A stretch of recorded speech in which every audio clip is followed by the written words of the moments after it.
তাহলে আজকে ইসলাম গ্রহণ করব। আপনার 3টি প্রশ্নের উত্তর দেব, দেখা যাক আজকে আপনি ইসলাম গ্রহণ করেন কিনা।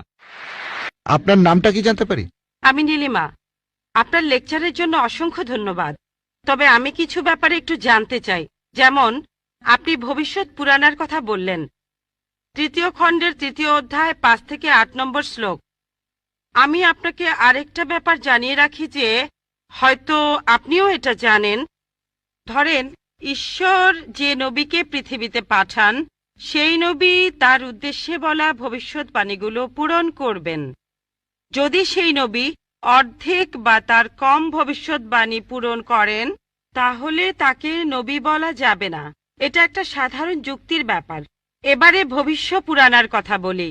আপনি সেই ম্লেচ্ছ নেতার কথা বললেন আর বললেন তিনি নবী মোহাম্মদ ছাড়া আর কেউ নন। আচ্ছা, আমি আপনার কথার প্রথম অংশটা মেনে নিচ্ছি, কিন্তু পরের অংশটা আপনি ব্যাখ্যা করে বলেননি। এখন আপনাকে বলি, ম্লেচ্ছ একটা সংস্কৃত শব্দ, আর সংস্কৃত ডিকশনারি অনুযায়ী ম্লেচ্ছ শব্দটার অর্থ অনার্য অথবা পাপী অথবা খারাপ লোক। ম্লেচ্ছ শব্দটার এই 3টা অর্থ হয়। তাহলে কি বলা যায় মোহাম্মদ ছিল পাপী অথবা খারাপ লোক? আরেকটা ব্যাপার হলো, এই ভবিষ্যৎবাণীর দ্বিতীয় শর্তটা, সেটা হলো তিনি একটা মরুস্থলে জন্মাবেন। মরুস্থল এর অর্থ মৃতদের স্থান, কারণ মরু শব্দটা এসেছে সংস্কৃত মৃ থেকে, যার অর্থ মৃত্যু। তাই এখানে অবশ্যই আরবের মরুভূমির কথা বলা হচ্ছে না, কারণ সেটা ছিল অনুর্বর ভূমি আর যুদ্ধক্ষেত্র। এরপরে আমি 3 নম্বর পয়েন্টে আসছি। এই ভবিষ্যৎবাণীতে বলা হয়েছে যে এই ম্লেচ্ছ নেতা তিনি গোসল করেন পঞ্চগাভিয়া আর গঙ্গা নদীতে।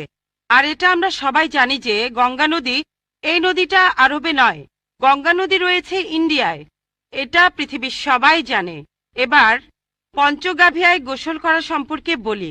পঞ্চগাভিয়া মানে গরু থেকে উৎপন্ন 5টা উপাদান। এই উপাদানগুলো হলো দুধ, দই, ঘি, প্রস্রাব, গোবর। এখন ভবিষ্যৎবাণীটাকে সত্যি হতে গেলে এই কথাটাও তাহলে সত্যি হতে হবে।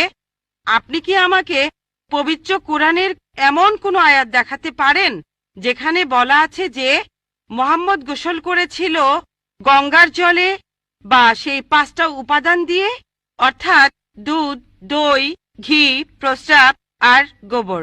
তাহলে আজকে ইসলাম গ্রহণ করব। Thank you sir. বোন, আপনি ঠিক বলেছেন যে ভবিষ্যৎবাণীর কথা বলা হচ্ছে, যদি তার অর্ধেকের বেশি পূরণ না হয় তাহলে ভবিষ্যৎবাণী ভুল। আমি একমত বোন, আপনার সঙ্গে একমত। আমি আপনার 3টি প্রশ্নের উত্তর দেব, দেখা যাক আজকে আপনি ইসলাম গ্রহণ করেন কিনা।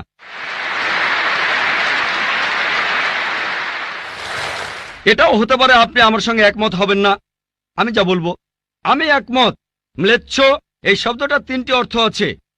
ম্লেচ্ছ এর একটা অর্থ হলো অনার্য অর্থাৎ বিদেশি, আরেকটা অর্থ হচ্ছে পাপী, আরেকটা অর্থ হলো খারাপ লোক। আর দেখবেন ইন্ডিয়ায় হিন্দুরা সাধারণত মুসলিমদের বলে থাকে ম্লেচ্ছ। তারা যখন এভাবে বলে তারা আসলে বোঝায় পাপী আর খারাপ লোক, কিন্তু এর আরেকটা অর্থ হলো বিদেশি।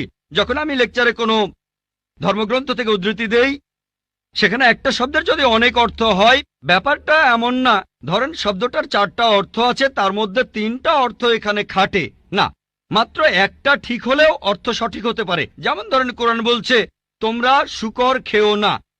আজকে যদি ডিকশনারি খোলেন, এই শূকর শব্দটার একটা অর্থ হলো পুলিশ অর্থাৎ পুলিশ অফিসার, তাহলে একটা অর্থ শূকর, আরেকটা অর্থ পুলিশ অফিসার। তবে কোরআন বাইবেল এটা বোঝায়নি।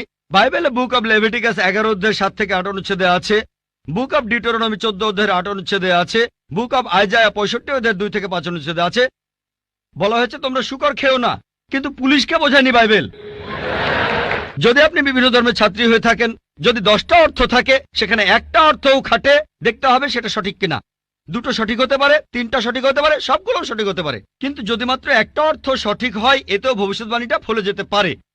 আমি আপনার সঙ্গে একমত যে ম্লেচ্ছ এর একটা অর্থ অনার্য, ইন্ডিয়ানদের দিক থেকে একজন বিদেশি। আর আমি আমার লেকচারে তখন বলেছিলাম ম্লেচ্ছ শব্দের অর্থ হচ্ছে বিদেশি। আর আপনি ভুল পথে গিয়ে বলছেন এখানে ম্লেচ্ছ মানে হচ্ছে পাপী। আপনি আসলে এখানে ভুল বুঝেছেন বোন। যদি আপনি বলেন কোরআন আর বাইবেল বলছে পুলিশদের খেও না, তার মানে আপনি বিভিন্ন ধর্মের উপর ছাত্রী নন, আপনি তাহলে এক পেশে। একটা অর্থে যদি ভবিষ্যৎবাণীটা পূরণ হয়। আরেকটা কথা, যদি সন্দেহ থাকে, আমি আরো 10টা পয়েন্টের কথা বলেছি, সবগুলোকে খণ্ডন করতে পারবেন না। আরেকটা বললেন মরুস্থল, এটার একটা অর্থ আমিও একমত, মৃতদের স্থান।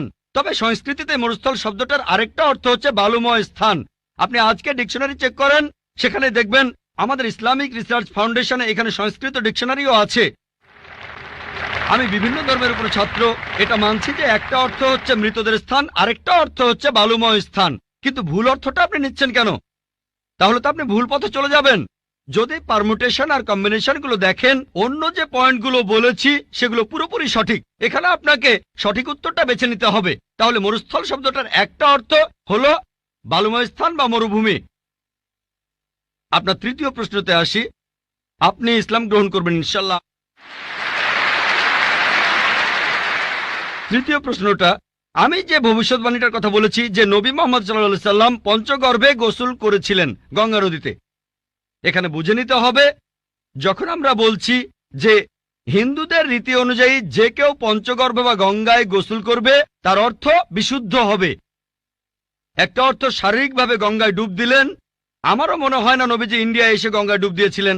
আরেকটা অর্থ বিশুদ্ধ হওয়া, তখন ব্যাখ্যা করিনি কারণ লেকচারটাই অনেক লম্বা ছিল। এই টপিকটা নিয়ে আমি সারাদিন কথা বলতে পারি, আমি এখানে খুব বিস্তারিত বলিনি। আমি প্রত্যেকটা ভবিষ্যৎবাণী নিয়েই আরো কয়েক মিনিট বলতে পারি, সব মিলিয়ে ঘন্টাখানিক বলতে পারবো। এখানে পঞ্চগর্ভে গোসল করা মানে হচ্ছে বিশুদ্ধ হওয়া। এখানে প্রসঙ্গটা বুঝতে হবে, শারীরিকভাবে গোসল করার অর্থ এখানে বলা হয়নি। আর আপনি গঙ্গার পানিতে ডুব দিলেই বিশুদ্ধ হয়ে যাবেন এমন কোনো নিশ্চয়তা নেই, বিশুদ্ধ না হওয়ার সম্ভাবনাই বেশি। এটা হচ্ছে হিন্দুদের রীতি অনুযায়ী বলা। তাই এখানে ভবিষ্যৎবাণীটা বলছে যে নবী মোহাম্মদ সাল্লাল্লাহু আলাইহি সাল্লাম পঞ্চগর্ভে গোসল করেছিলেন। তার মানে এই না যে তিনি এখানে এসেছিলেন, মানে হলো আল্লাহ তাআলা তাকে বিশুদ্ধ করেছিলেন। আমরা বিশ্বাস করি যে আল্লাহ তাআলার সকল নবী, সকলেই, হোক তিনি মুসা বা ঈসা আলাইহিস সালাম অথবা মুহাম্মদ সাল্লাল্লাহু আলাইহি সাল্লাম, তারা সকলেই ছিলেন মাসুম, তারা ছিলেন নিষ্পাপ, ছিলেন বিশুদ্ধ। তাহলে আল্লাহর সকল নবী, আল্লাহ যাদের পৃথিবীতে পাঠিয়েছিলেন, আমরা মানি যে তারা সকলেই নিষ্পাপ, সকলেই মাসুম, সকলেই বিশুদ্ধ। তাহলে আপনার উত্তরটাও পেলেন। আশা করি ইনশাআল্লাহ আপনি ইসলাম গ্রহণ করবেন বোন।